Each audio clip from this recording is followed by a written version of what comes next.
Videos देखने के लिए सब्सक्राइब करें जनसत्ता.com, बेल आइकन दबाकर पाएं लेटेस्ट नोटिफिकेशंस। चिराग पासवान जब फिल्मी दुनिया छोड़कर अपने पिता रामविलास पासवान का साथ देने राजनीति में उतरे, तभी साफ हो गया था कि वो बिहार की राजनीति के सेट पैटर्न्स को बदलने का इरादा रखते हैं। लेकिन चिराग के पास इस बदलाव का रोड मैप भी है। इसका पता लोगों को चिराग के राजनीति में आने के करीब 3 साल बाद चला, जब उन्होंने एक दूसरे से अलग राह पकड़कर चल रहे अपने पिता रामविलास पासवान और एनडीए के उस वक्त के प्रधानमंत्री पद के उम्मीदवार नरेंद्र मोदी को एक कर दिया। आज ये सब भले ही आसान लग रहा हो, मगर उस वक्त ये बड़ा मुश्किल काम था। मुश्किल इसलिए क्योंकि नरेंद्र मोदी को रामविलास पासवान पसंद नहीं करते थे। 2002 में हुए गुजरात दंगों के लिए रामविलास पासवान नरेंद्र मोदी को ही जिम्मेदार मानते थे और इसी वजह से उन्होंने अटल बिहारी वाजपेयी मंत्रिमंडल से इस्तीफा भी दिया था। सालों तक रामविलास और नरेंद्र मोदी एक दूसरे के धुर विरोधी बने रहे, जब तक कि चिराग पासवान की राजनीति में एंट्री नहीं हो गई।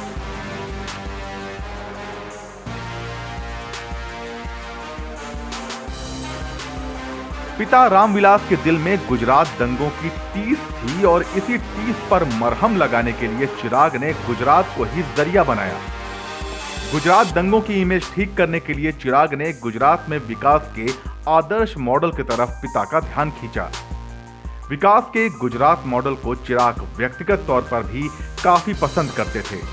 उन्होंने रामविलास पासवान को समझाया कि गुजरात मॉडल अपनाकर देश और बिहार दोनों को तरक्की की राह पर ले जाया जा सकता है और साथ ही एनडीए के संग मिलकर लोक जनशक्ति पार्टी के कमजोर होते जनाधार को मजबूती भी दी जा सकती है। बात रामविलास की समझ में आ गई और उन्होंने 2014 के चुनावों में नरेंद्र मोदी को पीएम पद के लिए एनडीए का चेहरा स्वीकार कर लिया।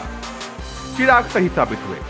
चुनावों के बाद न सिर्फ एनडीए की सरकार बनी, बल्कि उनकी पार्टी ने 7 में से 6 सीटों पर शानदार जीत हासिल की। खुद चिराग जमुई सीट से 85,000 से अधिक वोटों से विजयी हुए, जबकि 2010 के विधानसभा चुनावों में लोक जनशक्ति पार्टी को महज 3 सीटों पर ही संतोष करना पड़ा था।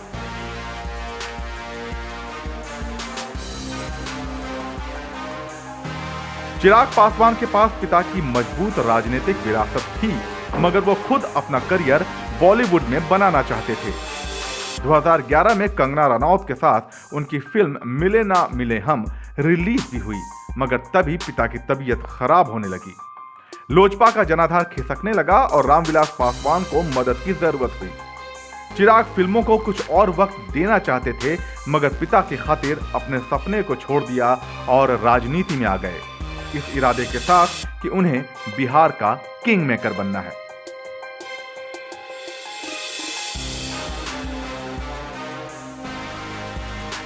बिहार का किंग मेकर बनने के लिए जरूरी था नीतीश कुमार के सामने तगड़ी चुनौती पेश करना। लेकिन नीतीश के एनडीए में शामिल हो जाने के बाद यह आसान नहीं था। ऐसे में चिराग ने चाणक्य नीति अपनाई। एक तरफ बीजेपी को खुश करना शुरू किया और दूसरी तरफ नीतीश को निशाने पर लेना। लॉकडाउन के दौरान जब प्रवासी मजदूर यूपी और बिहार की तरफ लौट रहे थे, तब भी चिराग ने खुलेआम कहा कि प्रवासियों के मसले को कैसे डील करना है, ये बात नीतीश कुमार को यूपी के सीएम योगी आदित्यनाथ से सीखनी चाहिए।